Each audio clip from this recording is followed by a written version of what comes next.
Hi friends, welcome back to my channel. അപ്പം നമ്മളിന്നുള്ളത് വെല്ലൂർ മ്യൂസിയത്തിലാണുള്ളത്. കഴിഞ്ഞ പ്രാവശ്യത്തെ ഒരു വരവിൽ നമുക്ക് മ്യൂസിയം മിസ്സായിരിക്കുകയാണ്. അപ്പോൾ ഇവിടെ ഒരുപാട് ഓൾഡ് കളക്ഷൻസും കാര്യങ്ങളൊക്കെ ഉണ്ട്.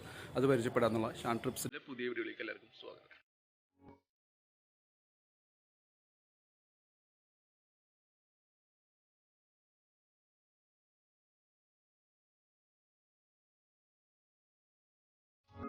മ്യൂസിയത്തിൻ്റെ ഫ്രണ്ടിലായിട്ട് സന്ദർശനം ആകർഷിക്കാനായി ഒരു ഡൈനോസറിൻ്റെ ഒരു 16 അടിയോളം വലുപ്പം വരുന്ന ഡൈനോസറിൻ്റെ ഒരു ഫൈബർ ഗ്ലാസ്സിലൂടെയുള്ള മാതൃക, അത് നല്ലൊരു ഫീലിംഗ് തന്നെയാണ്. നമുക്ക് കറക്റ്റ് കണ്ട് നിൽക്കാൻ തോന്നുന്ന ഒരു രീതിയിൽ തന്നെയാണ് അത് നിർമ്മിച്ചിരിക്കുന്നത്. അതുപോലെ തന്നെ വലിയൊരു കോട്ടയിൽ നിന്ന് ലഭിച്ച 18-ാം നൂറ്റാണ്ടിലെ 2 ബീരങ്കിയും മ്യൂസിയത്തിൻ്റെ മുൻപിലായിട്ട് സ്ഥാപിച്ചിട്ടുണ്ട്. അതിൽ യൂസ് ചെയ്തിരുന്ന ബുള്ളറ്റുകളും കാര്യങ്ങളും അതിൻ്റെ ഉള്ളിൽ നിന്നും പുറത്തും നമുക്ക് കാണാൻ കഴിയും.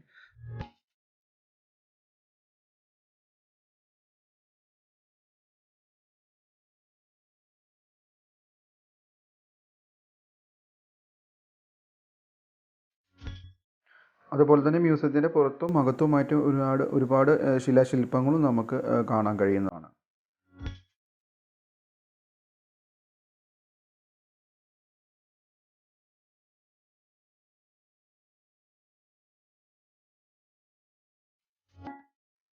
ആ ഒരു കാലഘട്ടത്തിലെ കൊത്തുപണികളും നമുക്ക് അത് പുറത്ത് കാണാം. ഇതിനേക്കാൾ കൂടുതലായിട്ടുള്ള ശില്പങ്ങളും കാര്യങ്ങളൊക്കെ ഗാലറിയുടെ ഉള്ളിൽ തന്നെ ഉണ്ട്.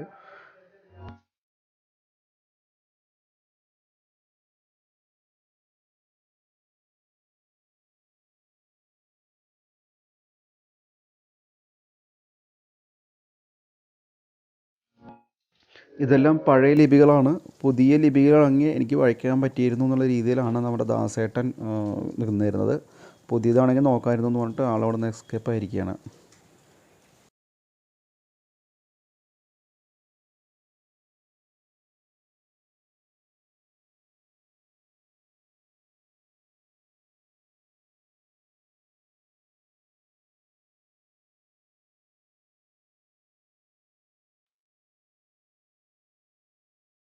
നമ്മൾ കയറിയാലുടൻ തന്നെ കാണുന്നത് ചരിത്രപരമായ കുറച്ച് ഫോട്ടോസുകളും കാര്യങ്ങളൊക്കെ ഉണ്ട്. അതുപോലെ തന്നെ സ്മാരകങ്ങൾ, ടൂറിസ്റ്റിൽ നമുക്ക് പ്രധാനമായിട്ട് കാണേണ്ട കുറച്ച് സ്പോട്ടുകളെ കുറിച്ചിട്ടുള്ള ഫുൾ ഡീറ്റെയിൽസും കാര്യങ്ങളും കിലോമീറ്ററും കാര്യങ്ങളൊക്കെ ഉണ്ട്.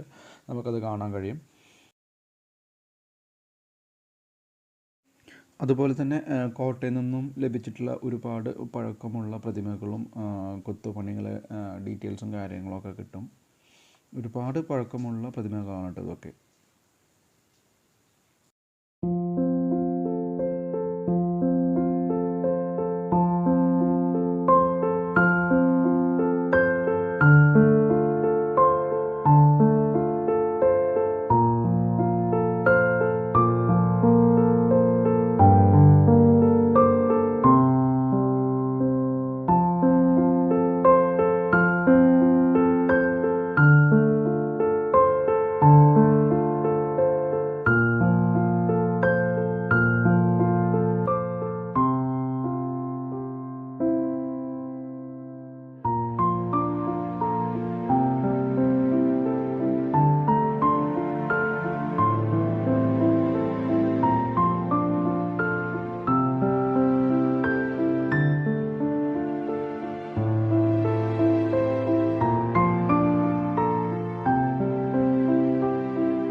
അപ്പോൾ കണ്ടതിൽ വെച്ചിട്ട് ഒരു വെറൈറ്റി ആയിട്ട് ഫീൽ ചെയ്തത് ഈ ഒരു ചിത്രശലഭങ്ങളുടെ ഒരു സെഷനുണ്ട്. അത് കുറച്ച് ഭയങ്കര റിസ്ക് ആയിട്ട് നമുക്ക് കളക്ട് ചെയ്യാൻ പറ്റിയൊരു സംഭവമാണ്. കാര്യം എന്ന് വെച്ചാൽ അതിൻ്റെ ഒരു ചിറകിൻ്റെത് പോലും മിസ്സാവാത്ത രീതിയിലാണ് ഇവർ കറക്റ്റായിട്ടത് കളക്ട് ചെയ്തിട്ടുള്ളത്. എല്ലാവരും കറക്റ്റായിട്ട് ഒരു ഡോട്ട് പോലും വീഴാത്ത രീതിയിൽ തന്നെ അത് കളക്ട് ചെയ്ത് വെച്ചിട്ടുള്ളത്. അതൊരു സ്പെഷ്യൽ ഒരു ഐറ്റം എന്നുള്ള രീതിയിൽ എനിക്ക് ഫീൽ ചെയ്തതാണ്.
പണ്ട് കാലത്ത് ഒരു യുദ്ധം ചെയ്യാനായിട്ട് ഉപയോഗിച്ചിരുന്ന വാളുകളും കാര്യങ്ങളൊക്കെ അവിടെ ഡിസ്പ്ലേ ചെയ്തിട്ടുണ്ട്. പക്ഷേ അത് ആരൊക്കെ യൂസ് ചെയ്തിരുന്നു, ഇന്ന കാറ്റഗറിപ്പെട്ടിട്ടുള്ള ആൾക്കാർ, അങ്ങനെയുള്ള ഡീറ്റെയിൽസും ഒന്നുമില്ല. ഓരോ വാളിൻ്റെയും എത്ര വർഷം പഴക്കമുള്ളതാണെന്നുള്ള ഡീറ്റെയിൽ ചെറുതായിട്ട് ചില വാളുകളിലുമായിട്ട് രേഖപ്പെടുത്തിയിട്ടുണ്ട്. എന്നാലും അത്യാവശ്യം കുഴപ്പമില്ലാത്ത ഒരു കളക്ഷൻസ് തന്നെയാണിത്.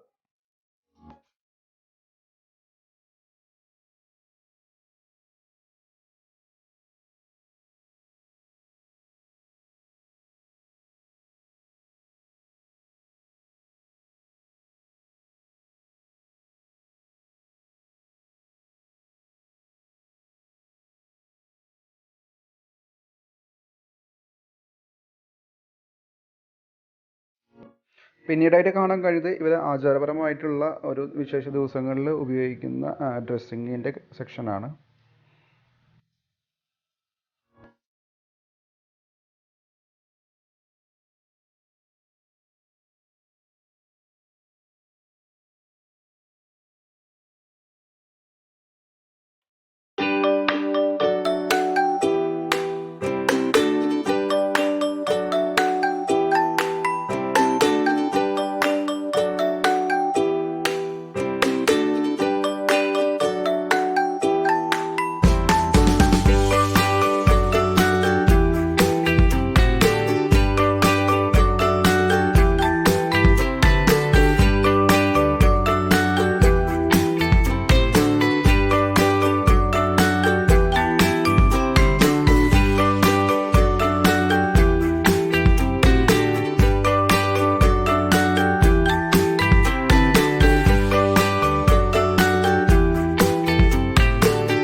അതുപോലെ തന്നെ പുറത്തിറങ്ങിയ നമ്മളെ ഏറ്റവും കൂടുതൽ അട്രാക്റ്റ് ചെയ്യുന്ന ഒരു ആൽമരമുണ്ട്. അങ്ങനെ ഒരു ഏരിയയിൽ അത്യാവശ്യം ഉണ്ട് കേട്ടോ. അത്യാവശ്യം ആൽമരങ്ങളുണ്ട്. നല്ല പഴക്കമുള്ള അത്യാവശ്യം നമ്മൾ ഈ സിനിമയിലൊക്കെ നമ്മൾ സോങ്സിലൊക്കെ കാണുന്ന ഞാന്ന് കിടക്കുന്ന പോലത്തെ നല്ല വൈബിലുള്ള ഒരു ആൽമരങ്ങൾ ഓരോ സൈഡിലായിട്ട് ഉണ്ട്. കോവിഡ് കാരണം ചില ഏരിയയിലേക്കൊന്നും നമുക്ക് കടക്കാൻ പറ്റുന്നില്ല.